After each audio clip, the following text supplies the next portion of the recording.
Student, आप सभी को इंडियन एजुकेशन में स्वागत है। आप लोग को पढ़ाने के लिए लाई हूँ क्या तो पैथोलॉजी जांच विज्ञान। तो देखिए, आप सभी वीडियो अच्छा लगे तो वीडियो को लाइक करें।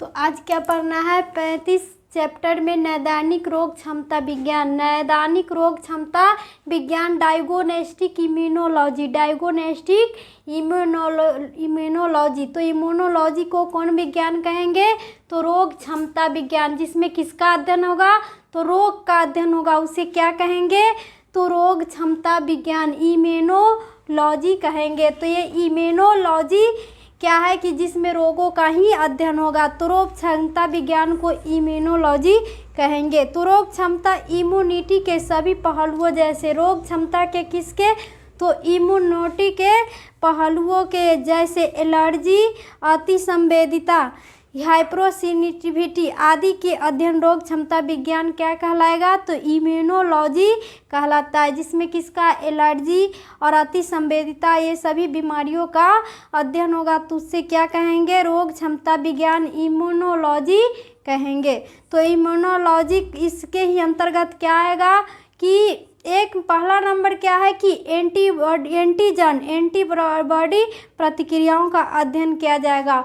और एंटीजन केमिकल होता है जिस पर क्या किया जाएगा, तो एंटीबॉडी प्रतिक्रियाओं का अध्ययन किया जाएगा, जो मानव की क्या होती है, तो ये मानव की अग्रबाहु है, जो मानव की क्या है, तो ये अग्रबाहु है, तो इस पे एंटीबॉडी होती है, इसी पर क्या होगा, तो एंटीबॉडी का क्या होगा, तो एंटीबॉडी का अध्ययन किया जाएगा। तो इसी को क्या कहेंगे, मानव का एंटीबॉडी। तो इस पे एंटीबॉडी का अध्ययन किया जाएगा कि इस पे ये क्या है कि ये विकर है, तो इसमें क्या होगा, तो एंटीजन, एंटीजन क्या होती है, तो ये केमिकल होती है। एंटीजन डालने पर कोई क्या होती है कि कोई चीज़ में या कोई भी ब्लड की जांच या कुछ भी करना पड़ेगा टेस्ट, तो उसमें एंटीजन केमिकल डालकर ये जांच किए करके बताया जाएगा किसका, तो एंटीबॉडी लेकर, एंटीबॉडी से कोई द्रव लेकर इसका अध्ययन करके इसमें जांच किया जाएगा। तो इसी को क्या कहेंगे, ये हो गया क्या, तो एंटीजन का एंटीबॉडी प्रतिक्रिया का अध्ययन इसमें किया गया है। दूसरा नंबर क्या है कि शरीर के अन्य पदार्थों जैसे, शरीर के अन्य पदार्थों जैसे गर्भावस्था में मूत्र का आदि भी अध्ययन किया जाता है। गर्भावस्था के समय जो क्या है कि गर्भावस्था के समय मूत्र का भी अध्ययन किया जाएगा।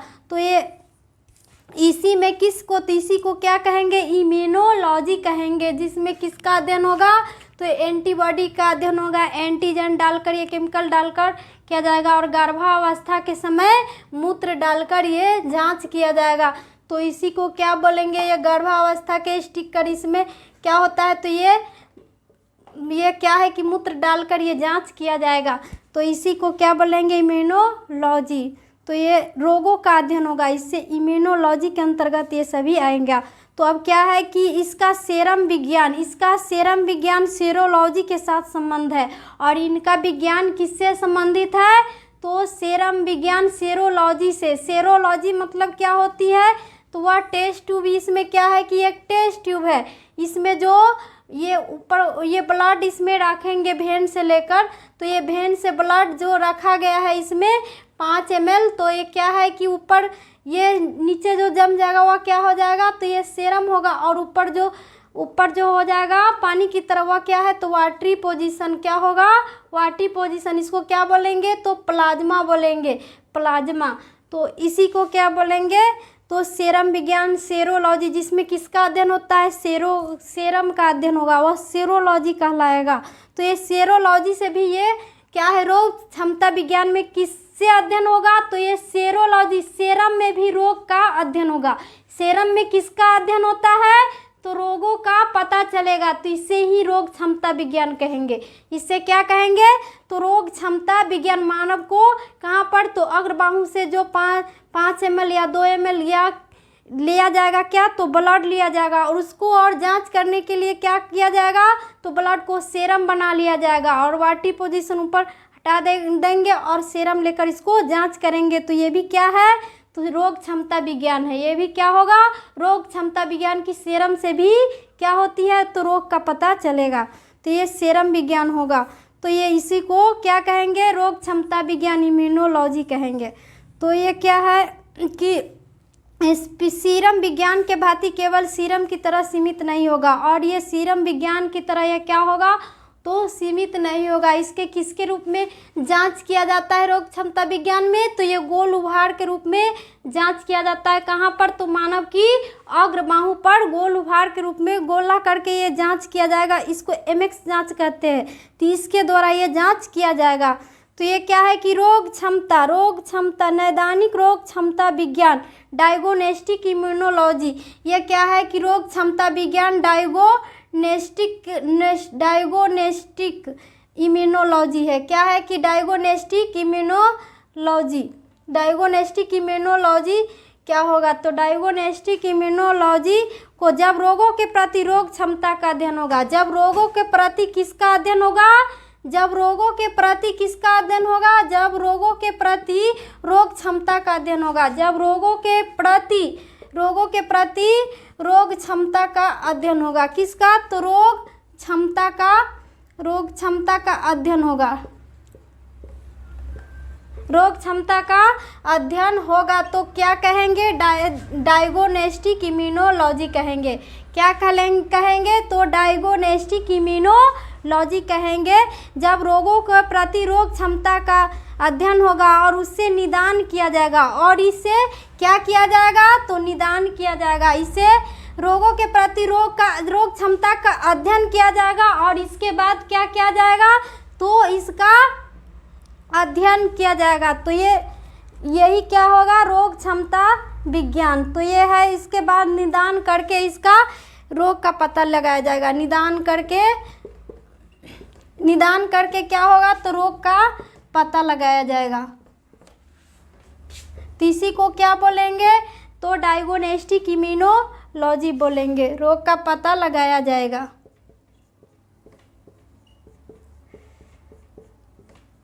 तो इसी को एग्जाम में अगर पूछा जाए कि इम्यूनोलॉजी किससे कहेंगे, तो अगर एग्जाम में एक नंबर में या 2 नंबर में भी पूछेगा कि इम्यूनोलॉजी डायग्नोस्टिक इम्यूनोलॉजी किसको कहते हैं, तो जब रोगों के प्रति रोग क्षमता का अध्ययन होगा, जब रोगों के प्रति किसका अध्ययन होगा, तो रोग क्षमता का अध्ययन होगा। तो उससे निदान करके क्या होगा, तो उस रोगों का पता लगाया जाएगा। तो उससे क्या कहेंगे, डायग्नोस्टिक इम्यूनोलॉजी कहेंगे।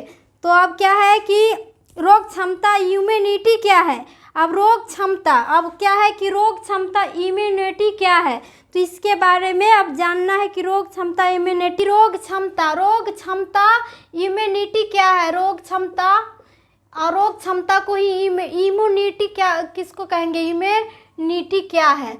अब रोग क्षमता इम्यूनिटी क्या है, तो अगर एग्जाम में भी पूछा जाएगा कि रोग क्षमता इम्यूनिटी, ये रोग क्षमता इम्यूनिटी क्या है, तो रोग क्षमता इम्यूनिटी के बारे में जानना है। तो अब रोग क्षमता इम्यूनिटी किसको कहेंगे, तो अर्थात किसी रोग को विशेषकर किसी संक्रमण रोग का पता लगाया जाएगा।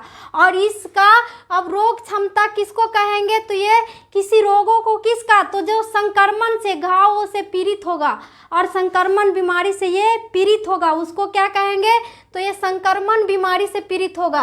किससे, तो संक्रमण बीमारी से पीड़ित व्यक्ति को क्या कहेंगे, तो ये रोग क्षमता कहेंगे या रोग क्षमता कहेंगे। नैदानिक रोग क्षमता कहा जाएगा, और प्रतिशक्ति होने से उसे सुरक्षित अथवा इम्यूनिटी कहलाएगा। और ये रोग संक्रमण बीमारी से जो सुरक्षित होगा उसको क्या कहेंगे, तो इम्यूनिटी कहेंगे। इसको क्या कहेंगे, तो इम्यूनिटी कहेंगे। जो संक्रमण से पीड़ित व्यक्ति को क्या कहेंगे, तो रोग क्षमता कहेंगे। और इससे जो बीमारी से जो क्या होगा, तो वो अच्छा होगा, उससे क्या कहेंगे, तो इम्यूनिटी कहा जाएगा। और सुरक्षित होने के बाद, संक्रमण बीमारी से सुरक्षित होने के बाद क्या होगा, तो ये इम्यूनिटी कहलाएगा। सुरक्षित होने पर क्या कहलाएगा, इम्यूनिटी कहलाएगा। तो इसे क्या कहेंगे, इम्यूनिटी कहेंगे। इससे क्या कहेंगे, तो इम्यूनिटी कहलाएगा। तो ये किसी रोग की विशेष संक्रमण के प्रति शक्ति होने अथवा उसे सुरक्षित होने की अवस्था को, और सुरक्षित होगा उसको क्या कहेंगे, इम्यूनिटी कहेंगे। जो रोग होगा उसे संक्रमण से पीड़ित होगा उससे क्या कहेंगे, तो रोग क्षमता कहेंगे। इम्यूनिटी किसको कहेंगे? तो जो सुरक्षित होने पर रोग होगा वो क्या होगा? तो इम्यूनिटी कहलाएगा। तो इम्यूनिटी के बाद अब क्या जानना है कि किसी रोग के प्रति इम्यूनिटी उत्पन्न हो जाने से, किसी रोग के प्रति क्या हो जाने से? तो इम्यूनिटी उत्पन्न हो जाने से, किसी रोग से क्या होगा? तो इम्यूनिटी उत्पन्न हो जाने से क्या होगा? तो उत्पन्न हो जाने के बाद क्या होगा? तो उत्पन्न हो जाने, अब क्या है कि किसी रोग को इम्यूनिटी को उत्पन्न हो जाने से उस रोग से लड़ने की शक्ति उत्पन्न होगा। और उस रोग से क्या होगा? तो उस रोग से लड़ने की शक्ति उत्पन्न होगा। उस रोग से लड़ने की शक्ति उत्पन्न होगा। लड़ने की शक्ति उत्पन्न होगा तो उसे क्या कहेंगे? तो लड़ने की शक्ति उत्पन्न होगा। लड़ने की शक्ति उत्पन्न होगा तो उसको क्या कहा जाएगा? तो ये उससे रोग जीवाणुओं को लड़ने की शक्ति उत्पन्न हो जाती है, जिससे उस रोग के जीवाणुओं का अथवा विषाणुओं को बैक्टीरिया या वायरस आदि कोई प्रभाव नहीं पड़ेगा। और क्या होगा? इस जीवाणुओं के कारण, तो जिस रोग से जीवाणुओं को कारण क्या होगा? तो बैक्टीरिया और वायरस, ये रोग के कारण लड़ने की शक्ति उत्पन्न होगा। तो इससे क्या होगा? तो वायरस और बैक्टीरिया आदि कोई प्रभाव नहीं होगा। इससे लड़ने की शक्ति उत्पन्न होगा तो इससे कौन बीमारी नहीं हो सकता है? कौन बैक्टीरिया नहीं होगा? तो वायरस और बैक्टीरिया नहीं होगा। बैक्टीरिया और वायरस नहीं होगा। बैक्टीरिया और वायरस नहीं होगा।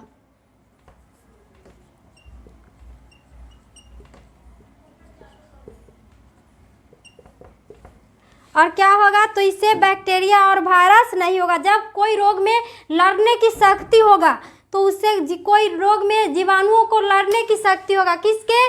तो कोई शक्ति उत्पन्न होगा तो जीवाणुओं का लड़ने का, जीवाणुओं का क्या होगा? लड़ने की शक्ति उत्पन्न होगा। तो क्या होगा? उसमें बैक्टीरिया और वायरस की कीड़ा नहीं होगा। क्या होगा? तो बैक्टीरिया और वायरस नहीं होगा। तो इम्यूनिटी निम्न प्रकार की होती है। और है कि इम्यूनिटी भी निम्न प्रकार की होती है। इम्यूनिटी भी क्या होगा? तो ये निम्न प्रकार का होगा। इम्यूनिटी निम्न प्रकार की होती है।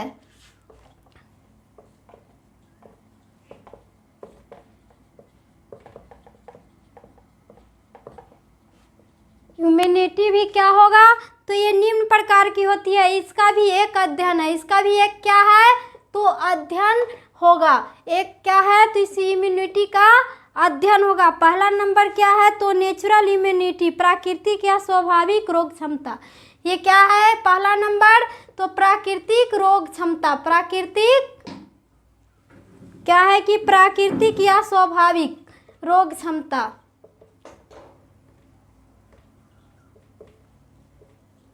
प्राकृतिक या स्वाभाविक रोग क्षमता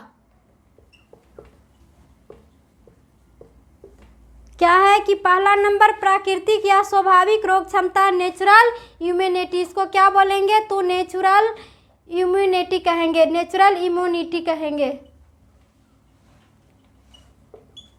अब दूसरा नंबर क्या है? तो अब दूसरा नंबर में क्या है? उपार्जित रोग क्षमता। अब क्या है दूसरा नंबर? तो उपार्जित रोग क्षमता। उपार्जित रोग क्षमता ये सभी क्या है? तो इम्यूनिटी का निम्न प्रकार का एक अध्ययन है। तो एक अध्ययन में क्या है कि उपार्जित रोग क्षमता, एक्वायर्ड इम्यूनिटी।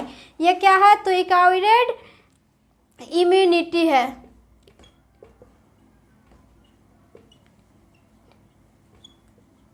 अब तीसरा नंबर क्या है? तो ये है देहद्रवी रोग क्षमता। अब क्या है कि देह से जो उत्पन्न होगा बीमारी, तो वह देहद्रवी रोग क्षमता होगा। हार्मोनल इम्यूनिटी, देहद्रवी रोग क्षमता। देहद्रवी क्या है? तो रोग क्षमता, देहद्रवी रोग क्षमता। देहद्रवी क्या है? तो ये रोग क्षमता हार्मोनल इम्यूनिटी क्या होगा? तो ये हार्मोनल इम्यूनिटी है। ये क्या है? देहद्रवी, जो देह से ही उत्पन्न होगा ये बीमारी, तो हार्मोनल इम्यूनिटी कहेंगे। इसको क्या कहेंगे? हार्मोनल इम्यूनिटी कहेंगे। ये सभी क्या है, तो एक अध्ययन है किसका, तो इम्यूनिटी का। चौथा नंबर क्या है, ये देहद्रावी रोग क्षमता हार्मोनल इम्यूनिटी। अब चौथा नंबर क्या है, तो कोशिकीय रोग क्षमता, कोशिकीय रोग क्षमता। अब चौथा नंबर क्या है, तो कोशिकीय रोग क्षमता, जो किससे अध्ययन होगा, तो कोशिका से अध्ययन होगा इसमें बीमारी में, तो कोशिकीय रोग क्षमता होगा। ये कोशिकीय रोग क्षमता क्या होगा, तो सेल्यूलर इम्यूनिटी होगा। क्या होगा, तो ये सेल्यूलर इम्यूनिटी होगा। क्या हो जाएगा, तो सेल्यूलर इम्यूनिटी होगा। ये क्या होगा, तो ये हो गया कोशिकीय रोग क्षमता, सेल्यूलर इम्यूनिटी, जो मानव को कहाँ पर, तो सेल वाली कोशिका वाले भाग में बीमारी उत्पन्न होगा उसको क्या कहेंगे, कोशिकीय रोग क्षमता विज्ञान। जो देह पर होगा, जो मानव को शरीर में होगा उसे देहद्रावी रोग क्षमता हार्मोनल इम्यूनिटी कहेंगे। उपार्जित रोग क्षमता यूकैरियोट, जो उपार्जन वाले भाग में होगा उसे उपार्जित कहेंगे। प्राकृतिक या स्वाभाविक रोग क्षमता, जो प्राकृतिक के कारण जो स्वाभाविक मतलब वो अपने आप बीमारी उत्पन्न हो जाती है उसको क्या कहेंगे, तो नेचुरल इम्यूनिटी रोग क्षमता विज्ञान का है। अब पाँचवा नंबर क्या है, तो स्थानीय रोग क्षमता, जो एक स्थान पर हो जाती है बीमारी तो वह क्या है, स्थानीय रोग क्षमता। तो यह क्या है, स्थानीय रोग क्षमता।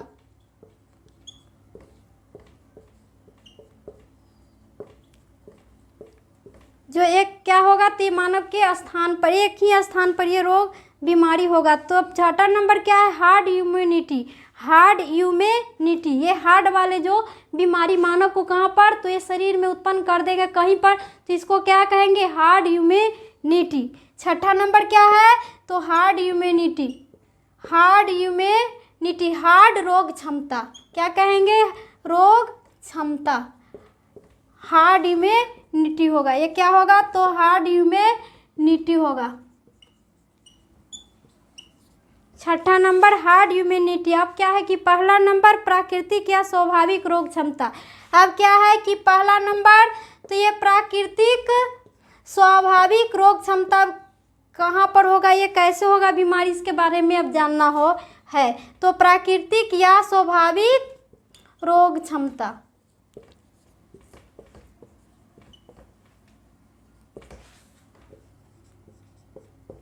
अब क्या है कि प्राकृतिक या स्वाभाविक रोग क्षमता नेचुरल इम्यूनिटी, नेचुरल इम्यूनिटी।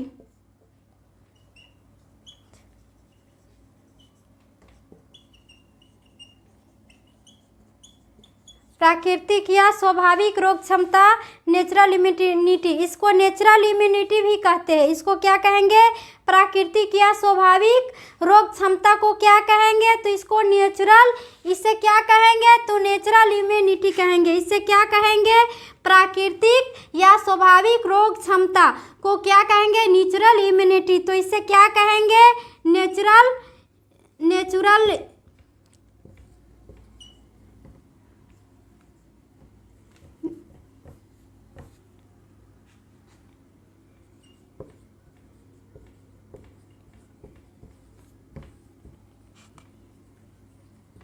प्राकृतिक या स्वाभाविक रोग क्षमता को भी क्या कहेंगे, नेचुरल इम्यूनिटी कहेंगे। इसको क्या कहेंगे, तो नेचुरल इम्यूनिटी भी कहते हैं।